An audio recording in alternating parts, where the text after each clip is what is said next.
আমার টুনটুনের আবদার তার পিসিমণি যাতে তাকে নারিকেল ছাড়া ভাপা পিঠা তৈরি করে দেয়। আর তার ভাপা পিঠা নাকি পিসিমণির হাতে খুব বেশি ভালো লাগছে। আর এই জন্য তাড়াহুড়ো করে আমি আমার টুনটুনের জন্য ভাপা পিঠা বানানোর জিনিসপত্রগুলো রেডি করে নিলাম। রেডি সবগুলো করে দিয়েছে মা। কে নারিকেল, চালের গুঁড়া, গুড় হ্যাঁ, সব রেডি করে দিয়েছি। এখন তার আবদারগুলো শোনার তুমি পালা। নারিকেল খাইতে না? না, কেন? I would come. হ্যাঁ, I would come. গুড় খাইবা? কেন কাশি? নারিকেল ছাড়া পিঠা স্বাদ লাগবে নি? Nanny gets her head. আচ্ছা ঠিক আছে।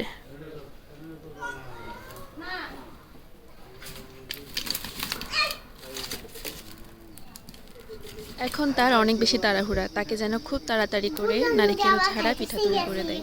সে আমাকে 2 সেকেন্ডও টাইম দিবে না, কারণ তার নাকি ঘুম থেকে উঠেই অনেক বেশি খিদে পেয়েছে। কি দিব? এই জন্য আমার সাথে ঝামেলা শুরু করে গুড় দিয়েছে। দিব? আচ্ছা। আর এদিকে আমাকে বারবার মনে করে দিচ্ছে যাতে তার পিঠাতে গুড়টা আমি দেই, নারিকেল যাতে না দেই। আর এদিকে আমি সুন্দর করে তার জন্য নারিকেল ছাড়া পিঠাটা তৈরি করতেছি। প্রথমে চালের গুঁড়া দিলাম, এরপরে গুড় দিলাম, এরপরে আবার একটু চালের গুঁড়া দিয়ে উপরে গুড় দিয়ে দিলাম। আর যেটা নিতে হবে এই যে নেটটা নিয়ে নিলাম। এরপরে সুন্দর করে আমি পাতিলে দিয়ে দিলাম। আর এদিকে বসে বসে আমার টুনটুন অপেক্ষা করতেছে তাকে কখন পিঠা দেওয়া হবে। আর আমি বললাম তুমি 2টা মিনিট অপেক্ষা করো জাস্ট। আর এদিকে তার ছোট বোন এসেও তার ঝামেলা শুরু করে দিচ্ছে, সে নারিকেল খাবে। তার দেখতেছি নারিকেল অনেক বেশি পছন্দ, আবার গুড় সে শুধু শুধু নারিকেল গুড় খেতে অনেক বেশি পছন্দ করে, কারণ তাকে এটা এখন দেওয়া যাবে না, তার অনেক কাশি। আর এই যে তার বলো। বাহানাটা দেখেন, কি বাহানা করতেছে যাতে আমি তাকে তাড়াহুড়ো করে পিঠাটা দিয়ে দিই। এই যে পিঠা।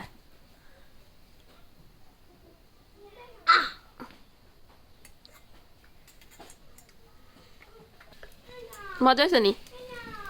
হ্যাঁ, সত্যি? এটা কি কেমনে খাইছো নারিকেল ছাড়া? বাবা, যাক, আমার টুনটুনের পিঠাটা তো অনেক বেশি ভালো লাগছে, এই জন্য আমি অনেক বেশি খুশি হয়েছি। আর এদিকে আমি এখন সবার জন্য পিঠা বানাবো।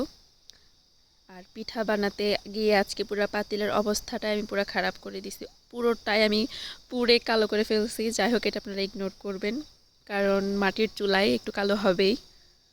আজকে ভাত খাওয়ার পর পরিমাণে দুপুর টাইমে পিঠা বানানো শুরু করে দিছি। আর মোটামুটি পিঠা, সবগুলো পিঠা অনেক সুন্দর হয়েছে। ভাপা পিঠা আপনাদের কার খেতে কেমন লাগে অবশ্যই জানাবেন। আর আজকে তো আমার টুনটুনের জন্য পিঠা বানিয়ে আমার অনেক বেশি খুশি লাগছে। তার থেকে বড় কথা, সে যে খেয়ে তৃপ্তি পেয়েছে, তার পিসিমণির হাতের ভাপা পিঠা, এটাতেই আমার শান্তি। তো আজ এ পর্যন্তই, দেখা হবে পরের ভিডিওতে।